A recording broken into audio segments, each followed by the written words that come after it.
Scan this. Sovi is here. Let's level up. Statistical hypothesis testing can feel tricky, but we will master this problem in under 60 seconds by breaking down the p-value and our final conclusion. First, we calculate the sample proportion and the test statistic. With a sample of 85 and 42 successes, the p-value is clearly greater than our significance level of 0.05. Since the p-value is larger than alpha, we fail to reject the null hypothesis. This means we do not have sufficient evidence to claim the proportion is different from 40%.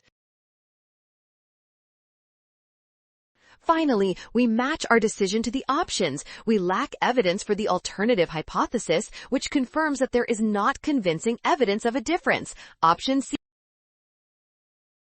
Smart move! Scan the code. You can learn better with Sovi. Don't wrongly reject the null. Always remember that failing to reject means lacking sufficient evidence.